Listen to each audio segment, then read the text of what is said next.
your day is going well. Today's presentation is concerning cloud computing and capacity management. Let's talk about automation and control. Again, the whole key to this is the rapid elasticity.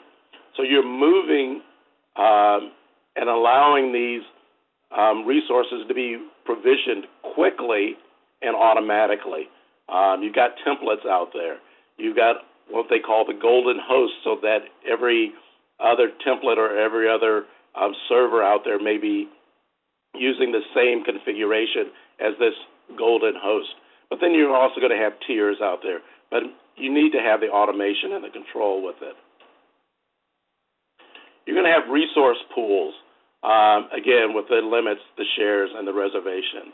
You're going to do the load balancing with the dynamic resource scheduling. Do you have it as a setup automatic, partial, or do you just do it manually? If you're looking for total automation within your cloud environment, you're going to have it set to automatic. But you're going to need to use capacity management to make sure that you have enough resources to do those scheduling type of activities. And when we talk about affinity, virtual machine to virtual machine or virtual machine to a host, do we limit which virtual machines are put on which host out there? Tweaking the performance gains on that host to the best that you can do it. And also, one of the big things that you have to look at is licensing.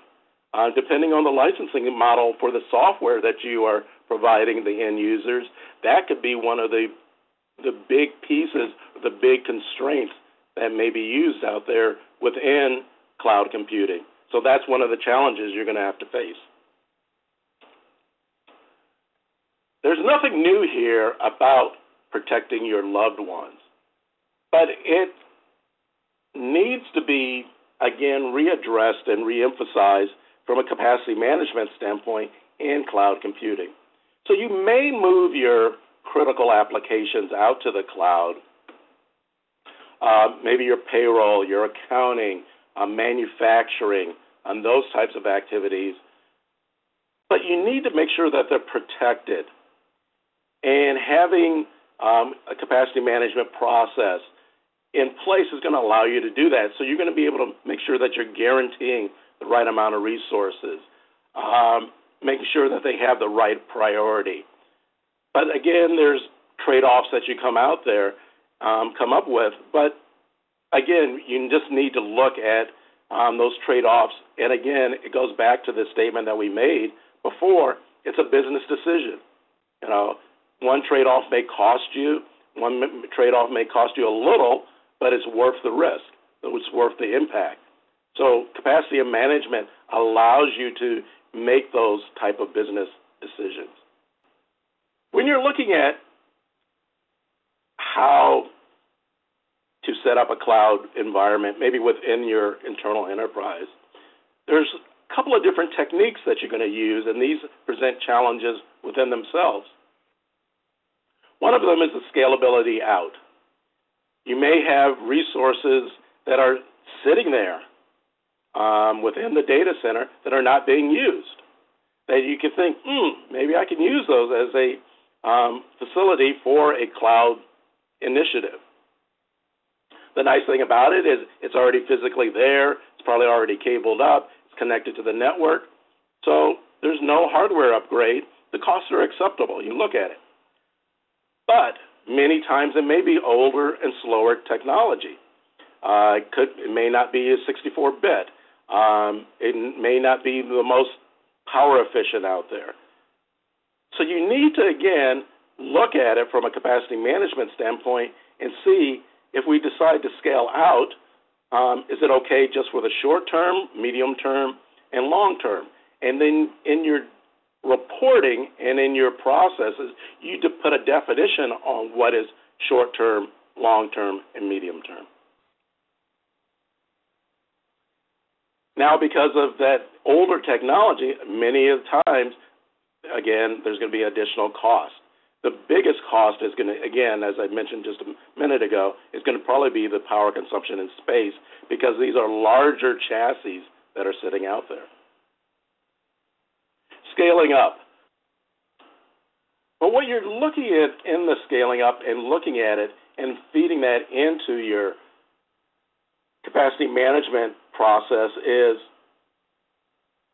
should we move over to newer technology? There are some organizations that have said that we are going to replace servers every 18 months because they feel that the hardware, the software, the size, the environmental reduction every 18 months is going to be worth it.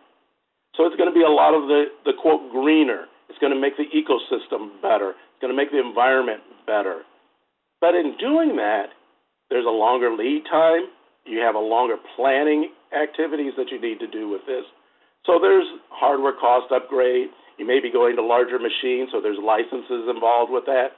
But many organizations are looking at that and putting those within those capacity management activities and processes and saying, we need to do this, but we're going to get the money back by doing that.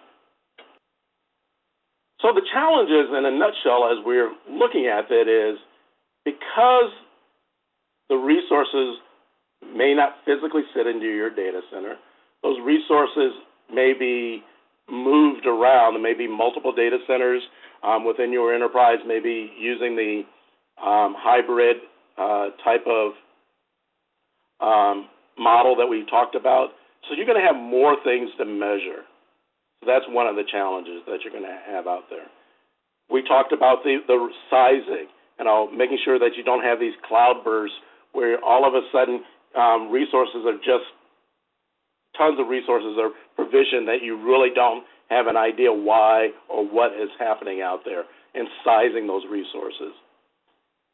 Making sure that you compare the performance against the service level agreements and the service level objectives within your organization. Constant reassessment of the provisioning. How do we do this? Do we need to make changes to the automation process that we do out there? What is the sign-off within organizations to go out and create cloud resources? But continually, whether it's internal or external, you're evaluating the provider against good practice. And it's going to be the same good practices that you had on the physical or the legacy environments that you had before.